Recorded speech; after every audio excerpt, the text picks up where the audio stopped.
Olá, mais uma vez aqui estamos com o nosso programa Alinhando os Ponteiros. E queremos estar bem alinhados com a nossa fé, com a Palavra de Deus e também com a verdadeira ciência. Sabemos que a verdadeira ciência é uma busca da verdade. E muitas vezes conceitos científicos em uma época, em um milênio, em um século, em uma década, são totalmente perdidos ou caem por terra diante de grandes descobertas. No programa de hoje, conversaremos sobre este tema. O cristão pode crer em Deus e atuar na ciência? Há alguma incompatibilidade entre a fé e a atuação na ciência? Bem, temos alguém muito especial para falar sobre isso hoje. O cientista Daniel Trindade está conosco. Então você não saia daí, deixe Deus falar com você, pois o programa Alinhando os Ponteiros já começou.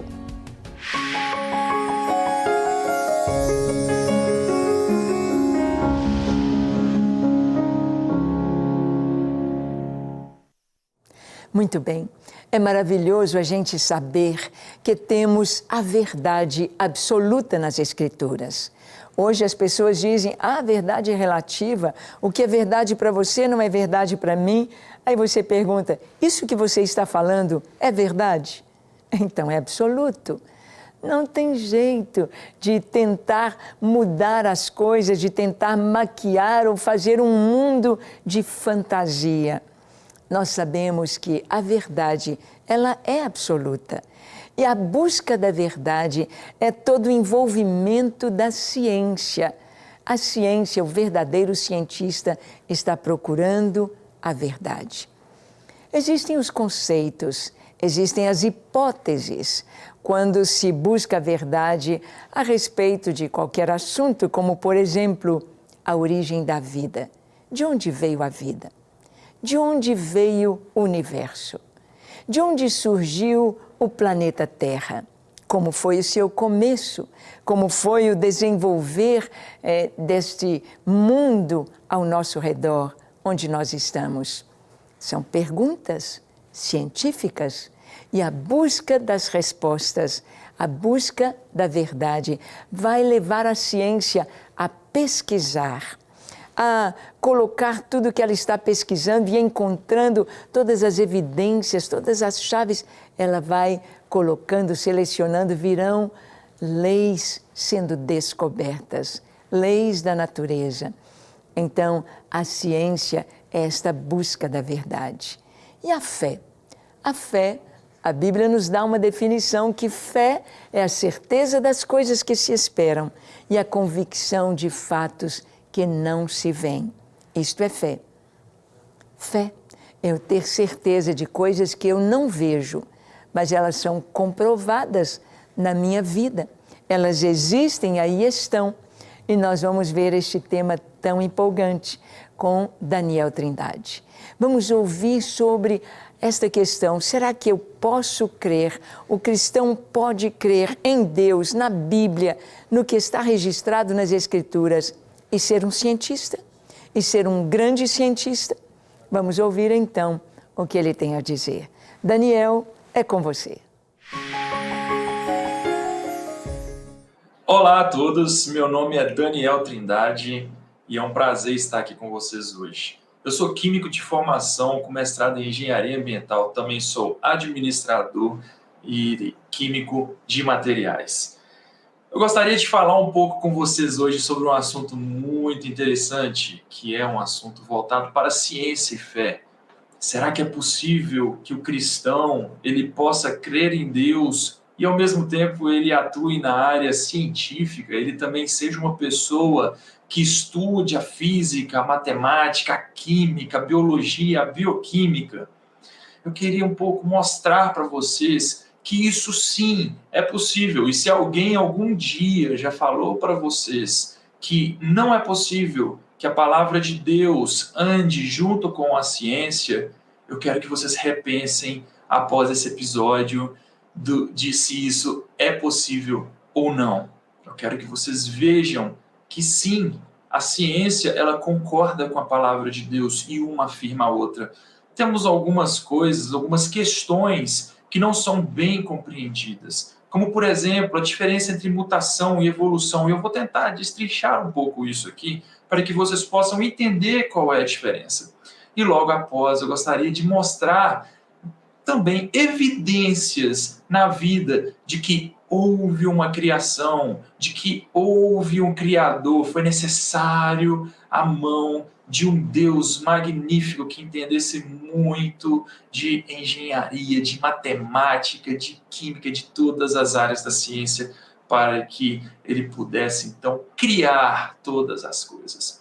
Bom, em primeiro passo, eu queria fazer um exercício com vocês em como reconhecer, então, que foi necessário um artista, um engenheiro para projetar algo. Por exemplo, imagine que você entre num museu e nesse museu você vai num setor que é somente de quadros, onde você tem pinturas magníficas, pinturas ali que ilustram famílias, pinturas que ilustram paisagens, pinturas que ilustram castelos, nos mais diferentes tipos.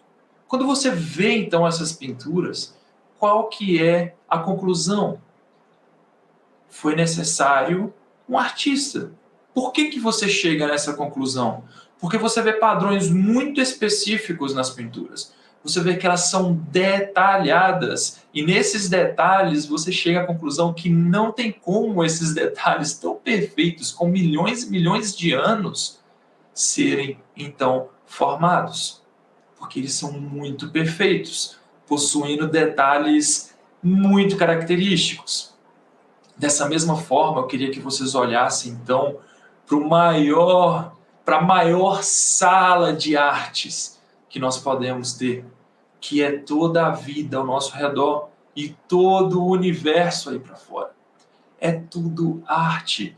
Você vê em todas as coisas, você vê nas plantas, você vê nas aves, em todos os animais, você vê na química, você vê padrões altamente específicos que demonstram a necessidade, então, de um Criador ter passado e feito tudo aquilo. Os padrões são perfeitos, são exatos, são magníficos, para que você possa, então, entender que foi necessário um Criador. Eu queria diferenciar de uma maneira muito simples agora a evolução e a mutação. Será que evolução existe? Será que a mutação existe? Uma espécie de animal se tornando outra espécie através de mutações aleatórias não guiadas, lentas e sucessivas e graduais. Ou seja, através de milhares e milhares e milhares e milhares de anos, com mutações aleatórias, você tem micro-organismos mais complexos e cada vez mais complexos, então se tornando aí, saindo lá do mar e se tornando outras espécies e abrindo aquela árvore gigante, cheia de espécies, né? Isso não existe. Nós não temos hoje a transição de espécies como é dita na evolução. É como se fosse um elo perdido. Nós tínhamos até agora, há pouco tempo atrás, um exemplo claro, que era o selacanto. Foi quando dissemos que achamos o elo perdido, a espécie de transição, um fóssil de um peixe que parecia que tinha patas. Mas há pouco tempo atrás, o que aconteceu? Nós pescamos um selacanto vivo. Ou seja, aquele elo perdido, que era a espécie de transição, mostrando que um peixe estava virando, por exemplo, um lagarto, por exemplo, não era isso. Era uma espécie de peixe, era um tipo de peixe que estava lá naquela época, muitos anos atrás, e que hoje está da mesma forma. Então não temos a transição de espécies. Porém, temos o quê? Nós temos, então, as mutações. O que seriam as mutações? As mutações dizem o seguinte: são variações genéticas. É destruição de informação genética ou reorganização da informação genética. Vamos entender o que seria isso? Por exemplo, um urso pardo e um urso polar. Qual seria a diferença de um urso pardo e um urso polar? O urso polar, no material genético do urso pardo, foi quebrado a informação de cor. Aquela informação de cor que existia na informação genética, no DNA do urso pardo, foi quebrado. Então o urso ele saiu com uma coloração branca, é como se fosse basicamente um urso albino. E isso fez o quê? Fez com que ele tivesse vantagens em determinados lugares e desvantagens em outros lugares. Então o urso branco, por exemplo, vai ter uma vantagem muito maior num ambiente com neve do que o urso pardo.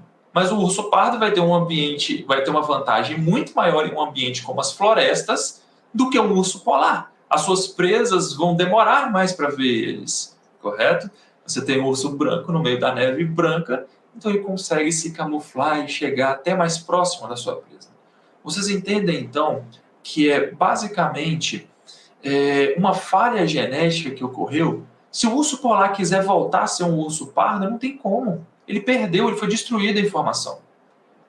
Isso não é algo que se criou informação, uma nova informação fez com que o urso se tornasse. Não existiu isso.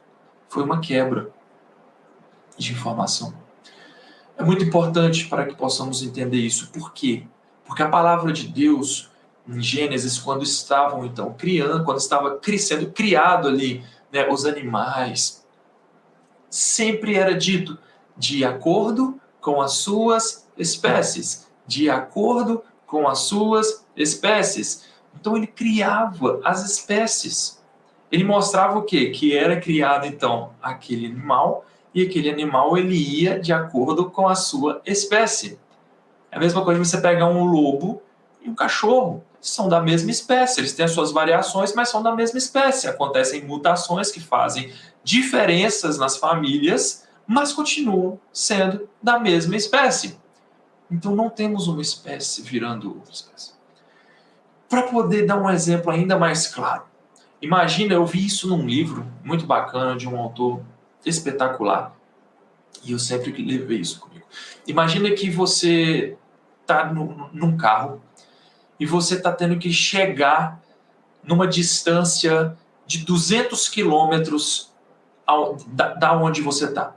Mas quando você faz o cálculo e o seu carro te mostra a autonomia, você tem uma autonomia para andar somente 175 quilômetros. Vamos colocar 180? 180 quilômetros. Ainda vai faltar 20 quilômetros para você chegar no seu destino final. E não tem nenhum posto de gasolina aberto. E você não tem gasolina suficiente para chegar no seu destino final. Mas você tem que chegar, você é obrigado a chegar, não tem uma opção, é uma questão de vida ou morte, você tem que chegar. Então o que é feito? Você pega então o seu carro e faz o quê? Você tira os retrovisores externos e o interno também. Você tira o capô do carro, porta-malas do carro, você tira os bancos, pode até mesmo serrar o teto do carro se quiser. E você vai tirando tudo isso. O que vai acontecer? O carro ele vai ficar mais leve. Consequentemente, ele vai ter uma autonomia maior. Ele vai conseguir chegar a uma distância maior com aquele peso que ele tem. Mas o que nós temos com isso? Você vai chegar no seu destino final. Mas o seu carro foi destruído. Você tem menos peso, mas você não tem proteção para chuva. Você não consegue mais olhar para ver o que tem atrás sem ter que virar a cabeça para trás. As pessoas que forem entrar no seu carro não vão ter bancos para poder sentar. Então você alcançou algo? Sim, alcançou seu destino final, mas você destruiu o seu carro. E é a mesma coisa com as mutações. As mutações elas são destruidoras, elas não são criação. Você não criou uma nova peça para o seu carro que fez com que ele economizasse combustível. Entende que não foi criada informação no material genético? Foi destruída a informação genética? É a mesma coisa com o carro. Não foi criada uma peça para poder fazer com que o carro fosse mais econômico. Do nada a peça foi criada ali. Então, sabendo então a diferença dos dois, vemos o quê? Vemos que a evolução não aconteceu. Não temos provas e a ciência ela vai de contrário à evolução. Mas em compensação a mutação é algo que detectamos. Porém, ela é destrutiva, não é benigna. Sabendo disso, eu gostaria então de fazer uma pergunta para vocês. Vocês já pararam para olhar ao redor e ver se Deus está presente em todas as coisas?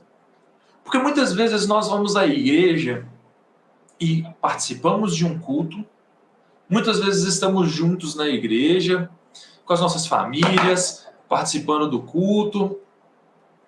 Mas será que fora da igreja nós temos visto Deus? Por exemplo, na natureza. Você já parou para olhar para as coisas ao seu redor e dar glórias a Deus por aquilo? E falar, o Senhor é grandioso. O Senhor é magnífico. Porque todas as coisas nos foram criadas de uma maneira bela, perfeita e para que nós tenhamos vida. Em Romanos diz o seguinte: pois desde a criação do mundo, os atributos invisíveis de Deus, ou seja, seu eterno poder e sua natureza divina, têm sido vistos claramente, sendo compreendidos por meio das coisas criadas. De forma que tais homens são indesculpáveis. Isso é muito sério.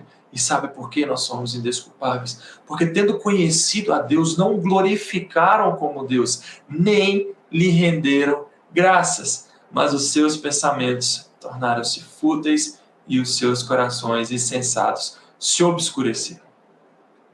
Tudo está ao nosso redor para que eu e você possamos enxergar Deus em todas essas coisas. Sabemos que Deus está presente, a mão de Deus está presente em todas as coisas. E eu quero mostrar alguns exemplos para vocês. Como será então que quando eu olho para uma ave, eu vejo uma ave, eu falo assim, Deus está presente. De primeiro passo, quando eu olho para uma ave, a beleza dela já me faz ficar fascinado. Você pensar, cores tão fortes, maravilhosa. Mas quando você passa a estudar um pouco, uma simples ave, você vê características, você vê padrões perfeitos que indicam a necessidade de um Criador. Quais são esses padrões? Alguns desses padrões podem ser vistos, por exemplo, nos olhos das aves. Você sabia que os olhos das aves possuem uma membrana? E essa membrana, ela é praticamente feita para proteger os olhos da ave. Ela controla essa membrana. É um para-brisa, praticamente, para o olho da ave.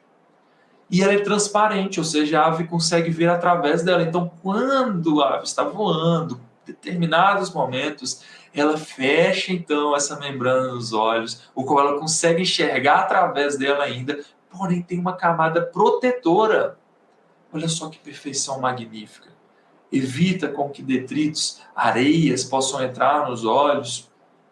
Em tempos chuvosos, aquela água também bata nos olhos. Olha só que perfeição.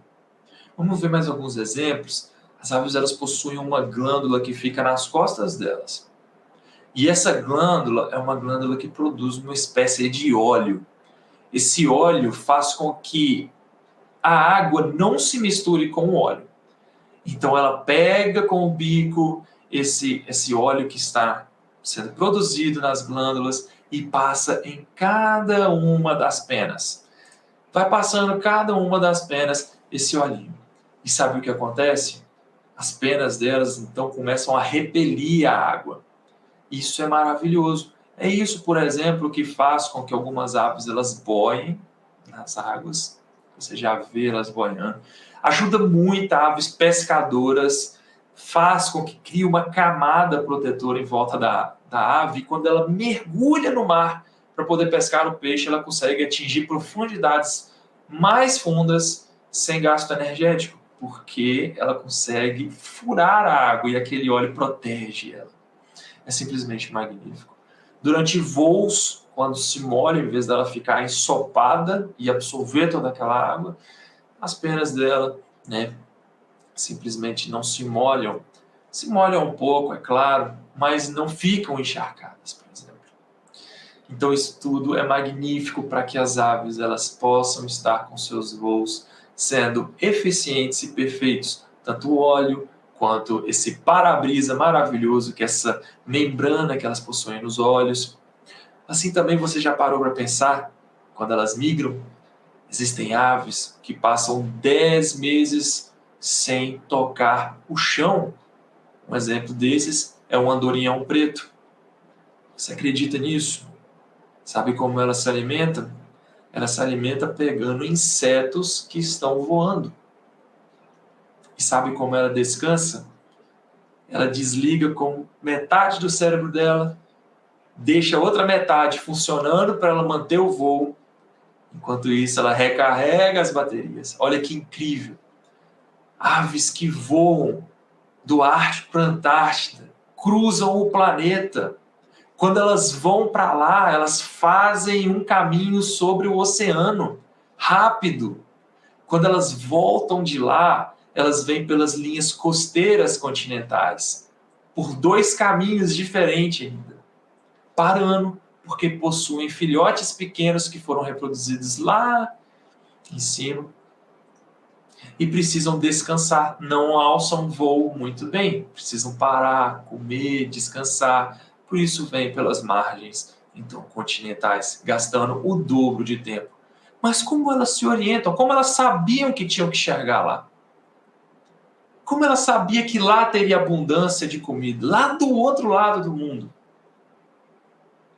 Essa é a ave chamada andorinha do mar Ártico. Simplesmente incrível. GPS integrado no cérebro delas. Conseguem ver através de proteínas que possuem nos seus olhos a direção do norte, sul, leste, oeste e se orientar. Nós, seres humanos, precisamos de GPS para poder ir ali, achar um local aqui próximo e ainda assim nos perdemos. E as aves, elas possuem GPS de altíssimo nível já incluído no cérebro delas. Simplesmente perfeito e maravilhoso. Esses são alguns exemplos somente nas aves de que foi necessário um criador para organizar aquilo, para fazer com que aquilo fosse perfeito do jeito que é, com as funções perfeitas do jeito que são. E se algum dia falarem para você que é impossível você ser cientista e crer em Deus, eu vou falar para vocês assim: façam uma pergunta para ele. Você sabe a religião dos vencedores do Prêmio Nobel do ano 1901 até 2000? E quando eles falarem para você que não sabe, você fala para eles assim: em primeiro lugar, 427 prêmios. Foi 65,4% do total de prêmios. Sabe quem que é? São os ateus? Não, são os cristãos. Em segundo lugar, com 138 prêmios, ou seja, 21,1% do total de prêmios, são os ateus? Não, são os judeus que possuem a sua crença também.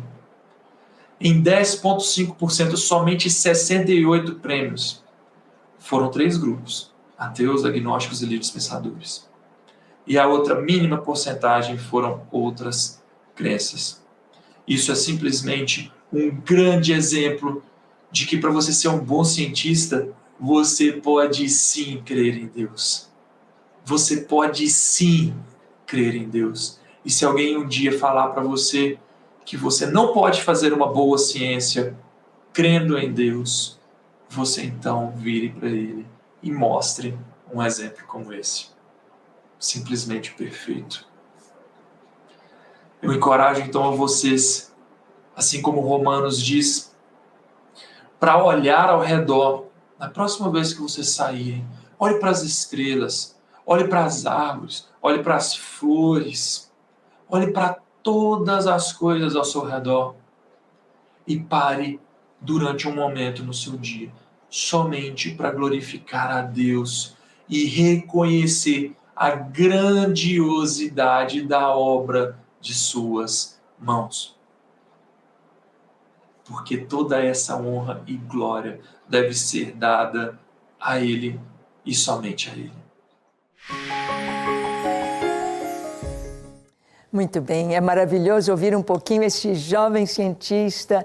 Estive com Daniel ali no Rio de Janeiro, no nosso congresso da TDI. Foi tão maravilhoso poder ver como ele descreveu ali a bioluminescência, como que a natureza nos mostra Deus, a grandeza de Deus, a glória de Deus, pois tudo que foi feito, tudo que existe é para o louvor da sua glória. E quando nós temos o entendimento de Deus através das Escrituras e através da natureza, através do mundo ao nosso redor, então nós podemos ter uma vida equilibrada. Nós podemos ver que não há nada que contradiz a Bíblia na ciência, na verdadeira ciência. E não há nada na verdadeira ciência que contradiz as Escrituras. Se colocamos aí, como foi dito, colocamos aqui todos os livros de biologia, de física, de química, escritos hoje por grandes cientistas. Tudo que nós temos de revelação na ciência hoje. E colocarmos a Bíblia daqui 100 anos. A maioria destes livros estarão desatualizados, menos a Bíblia. Porque a Bíblia é a palavra de Deus, é esta revelação que atravessa décadas, séculos, milênios. Ela é eterna. E crer na palavra de Deus, crer em Deus, é tudo que nós precisamos. É a nossa âncora, a âncora da alma, é a nossa segurança. Eu gostaria de orar com você agora. Feche seus olhos, curve a sua fronte e ore comigo, dizendo assim: Senhor, eis-me aqui em Tua presença. Eu abro o meu coração, pois eu quero Te conhecer mais. Eu quero conhecer mais a Teu respeito, tanto nas Escrituras, na Tua palavra, como no livro da ciência, no livro da natureza. Ensina-me, pois Tu és mestre por excelência. Eu me entrego a Ti. Ensina-me, em nome de Jesus. Amém, amém e amém. Graças a Deus. É isso aí. Que você seja um excelente cientista, que você mergulhe no conhecimento. E lembre-se que a fé é esta certeza. A fé nos dá segurança. A fé nos conduz à eternidade, a Deus, diante de quem todos haverão de comparecer. Deus te abençoe ricamente e até o nosso próximo encontro.